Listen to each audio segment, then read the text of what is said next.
So here we are with the Naturia deck that managed to hit Master Rank. And in this meta where we're dealing with a lot of, Tier Lament, Sprite, a very, very diverse mixture of different decks, mostly stemming from dragons and dragon links, thunder dragons and stuff like that. The fact that this card, or this deck, can compete in a meaningful way shows the versatility of being able to use a pure Naturia deck.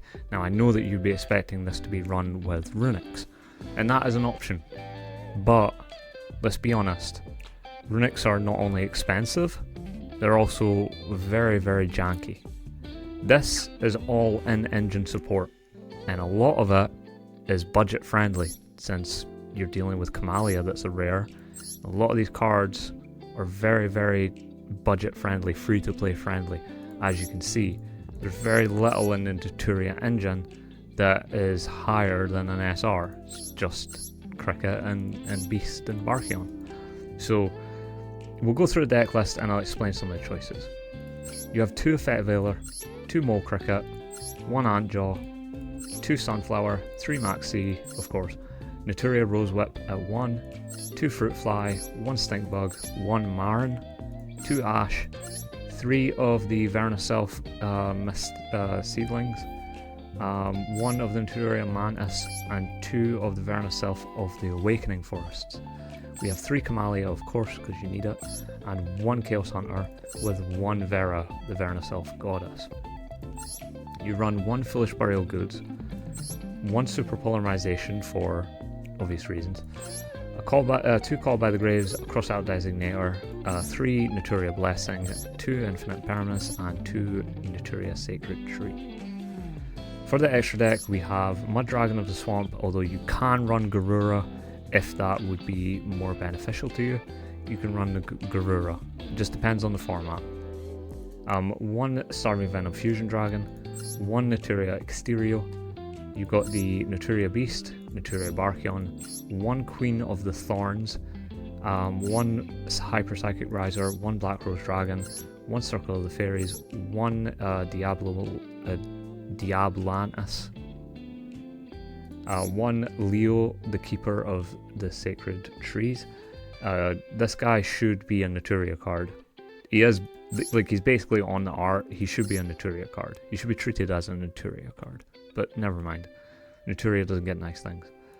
You get 1 Psychic End Punisher, 1 Baguska, 1 Phoenix for the Iblis that are running around, and 1 Underworld Goddess to out things that you can't normally out. So, what is the strategy of this deck? Well, realistically, your ideal starting hand is to have Cricket Mole out, to normal summon Cricket Mole, use the effect, and get Kamalia out. Kamalia sends the Sacred Tree. Sacred Tree adds a Naturia card, which is usually Blessing. Blessing special summons back the Mole, and then you go into Naturia Beast. Because you synchro summoned a Naturia Beast, you get to special summon this guy back because you special summoned a Naturia monster from your extra deck, so he can then use his effect on the follow-up turn. Now, I did say that we would explain some choices. Infinite Permanence is not necessarily as good as Veiler, so we don't want to run 3 Infinite Permanence because it's very likely that you're going to have a field while you activate and try to resolve a Maxi. So therefore, if you want a Veiler, it's just going to be more beneficial to you, to be able to draw into Veilers rather than impermanences that you can't activate from your hand. So using Veiler is definitely better here. Also, there are times where you go against Veiler and you have Cross Out Designator. It helps to be able to just banish a Veiler for free. So you've got both options, Infinite Impermanence and Veiler, in case they run a mixture of the two. And basically, this is kind of Cross Out Designator deck, but you can see where we're going with this. Now, this is a very, very underrated card. Some people don't run this, but I think you personally should. This guy searches out any of the level 3 or lowers. That includes Mole Cricket, that includes Sunflower, and that can also get you Stink Bug as well, right from the deck. Now name a deck that doesn't special summon, in order to create advantage. it's very unlikely that they're going to normal summon, attack into Antjaw while you still have a Kamalia on the field. It's more likely that they'll commit to a special summon and then allow you to resolve, because that's just how decks work. Now, this guy is key to the deck because he's the one that is going to be tributed off with your Sunflower.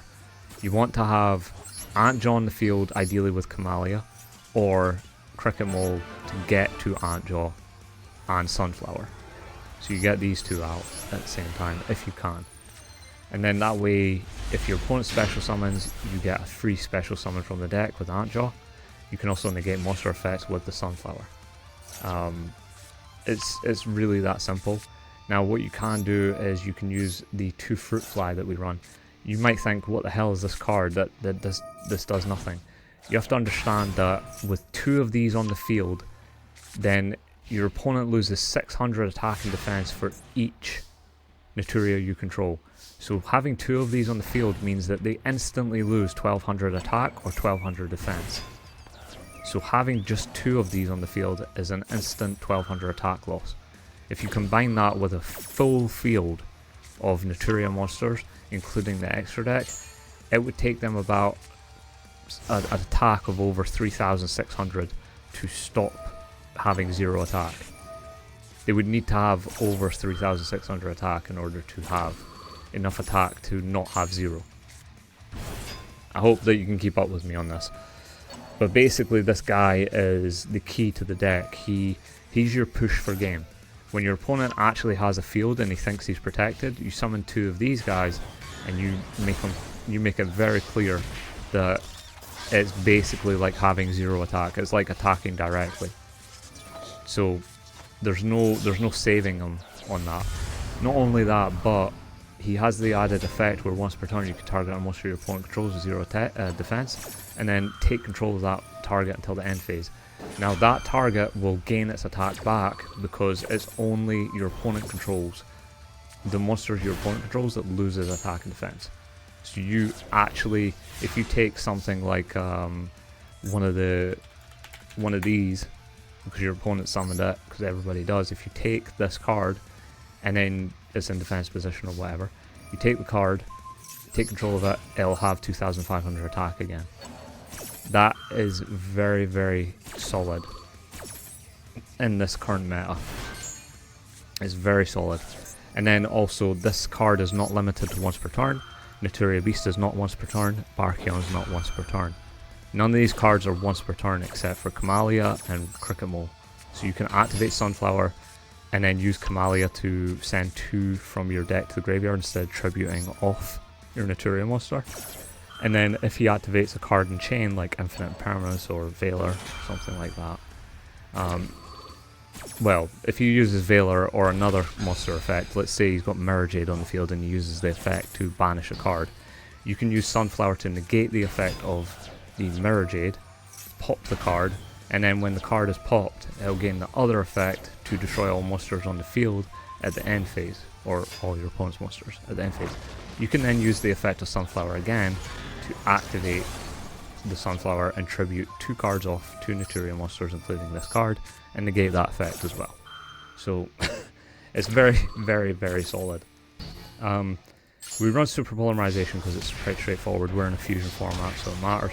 Chaos Hunter is more for the non-ideal situations where we have to use Max C and then draw into Chaos Hunter, and then we can special summon it and stop the Lubellian plays or whatever. Or it's good for stopping like Call by the Grave, stuff like that, when you want to resolve your Naturia Mole Cricket. Naturia Mole Cricket is probably the key thing to the deck. As long as you don't have Fruit Fly out, it's very likely that you'll get the effect to special summon 2 instead of 1. And you do want to special summon 2 monsters rather than 1, unless it's turn 1. When it's turn 1, you just want to get Kamalia out as soon as possible, and then trying to get Naturia Blessing. But basically, this is the deck, and the extra deck is up for options. I like this card because it's summonable with these 2. So Sunflower and Camellia equals Queen of Thorns, which makes your opponent have to pay 1000 life points. If you're against Sprite, this card is so good. This card is absolutely busted against something like Sprite, where they have to spend multiple amounts of effect of this resolving in order to create a board. So you're definitely going to get some value out of it, and then you can push for game later. On top of which, you can take out Circle of the Fairies. I kind of like the card, but it's not like nothing crazy. So, and then Psychic End Punisher, just because naturally it's a good card and it can help push for games a lot of the time. But the extra deck is up for discussion amongst yourselves. Leave a comment below, let me know what you guys think, and hopefully you guys can have as much luck as I've had with this. Finally master rank, and in this meta that's kind of a hard thing to accomplish.